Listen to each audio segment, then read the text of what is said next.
ഒരു കോഴിക്കോടൻ രുചിയുടെ പുതിയൊരു വീഡിയോയിലേക്ക് എല്ലാവർക്കും സ്വാഗതം.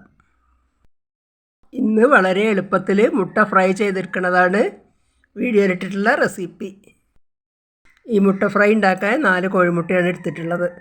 അത് നല്ലോണം കഴുകിയതിന് ശേഷം കുക്കറിലിടുക, ഒരു നുള്ളു ഉപ്പിട്ട് കൊടുക്കുക, പാകത്തിന് വെള്ളം ഒഴിച്ചിട്ട് ഒരു വിസിൽ കയറ്റിയെടുക്കുക.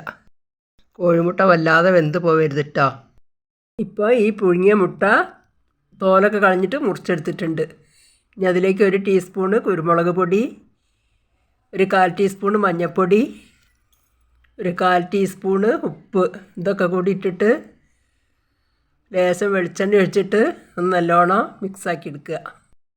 മുട്ട പുഴുങ്ങിയിരിക്കുന്ന ഭാഗവും മുറിക്കുന്ന ഭാഗമൊക്കെ ഞാൻ വീഡിയോ പിടിക്കാൻ വിട്ടുപോയതാണേ.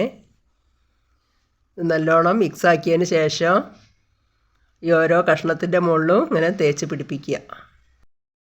ഇന്ന് എനിക്ക് കാലുവേദനയ്ക്ക് ആയ കാരണം ഞാൻ ഹോസ്പിറ്റലിലൊക്കെ പോയി വന്നപ്പോൾ കുറച്ച് ലേറ്റായിട്ടാണ് ഉച്ചയ്ക്ക്. മീനൊന്നും കിട്ടിയതുമില്ല. അപ്പോൾ എന്താ ചെയ്യുക വിചാരിച്ച് നിന്നപ്പോഴാണ് കോഴിമുട്ട എടുത്തിട്ട് ഇങ്ങനെയൊരു ഫ്രൈ ചെയ്താലോ എന്ന് വിചാരിച്ചത്. ഇപ്പോൾ ഈ മുട്ട കഷ്ണങ്ങളിലൊക്കെ ഈ അരപ്പ് തേച്ച് പിടിപ്പിച്ചിട്ടുണ്ട്. ഈ ഒരു ചീനച്ചട്ടി അടുപ്പത്ത് വെച്ചിട്ട് കുറച്ച് വെളിച്ചെണ്ണ ഒഴിച്ചെടുത്തിട്ടുണ്ട്. വെളിച്ചെണ്ണ ചൂടായി വന്നപ്പോൾ ഓരോ പീസുകളായിട്ട് ഇങ്ങനെ ഇട്ട് കൊടുക്കുക.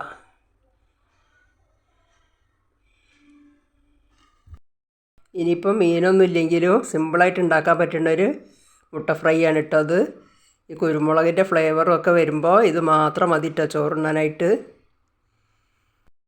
ഇപ്പോൾ ഈ മുട്ടേൻ്റെ പീസുകളൊക്കെ ഇതിലിട്ട് കൊടുത്തിട്ടുണ്ട്. ഇനി ഇത് ഒന്ന് മൂത്ത് വരുന്ന സമയത്ത് തിരിച്ചിട്ട് കൊടുക്കണം. ഒക്കെ ഓരോന്നായിട്ടൊന്ന് തിരിച്ചിട്ട് കൊടുക്കുക. ഇത് തിരിച്ചിട്ട് കൊടുക്കുന്ന സമയത്ത് ആ മഞ്ഞക്കരു പൊടിഞ്ഞു പോവാതെ വേണം മറിച്ചിട്ട് കൊടുക്കാനായിട്ടേ.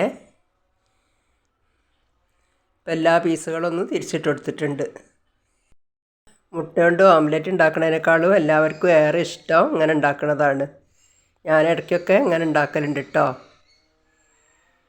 ഇനി ആ ഭാഗം മൂത്ത് കഴിഞ്ഞിട്ടുണ്ട്. ഇനി ഒരു പ്രാവശ്യം കൂടി ഒന്ന് ഇങ്ങനെ തിരിച്ചിട്ട് കൊടുക്കുക. അപ്പോഴേക്കും അത് നല്ലോണം ഒന്ന് ഫ്രൈ ആയി വരും. ഇപ്പോൾ എല്ലാ കഷ്ണങ്ങളും ഒന്നും കൂടി തിരിച്ചിട്ട് കൊടുത്തിട്ടുണ്ട്. ഇപ്പോൾ നല്ലോണം ഒന്ന് മൊരിഞ്ഞ് വന്നിട്ടുണ്ട്. ഇനി ഗ്യാസ് ഓഫാക്കുക. ഒരു സർവിങ് പ്ലേറ്റിലേക്ക് മാറ്റിയിട്ടുണ്ട്. ഈ മുട്ട ഫ്രൈ ഇങ്ങനെ ഒരു പ്രാവശ്യം തന്നെയെങ്കിലും എല്ലാവരും ഒന്ന് ഉണ്ടാക്കി നോക്കുന്നുണ്ട് കേട്ടോ. നല്ല ടേസ്റ്റാണ്. ഇനി ഈ വീഡിയോ ഇഷ്ടപ്പെടുകയാണെങ്കിൽ ലൈക്ക്, ഷെയർ, സബ്സ്ക്രൈബ് ഒന്നും ചെയ്യാൻ മറന്നു പോവരുതേ.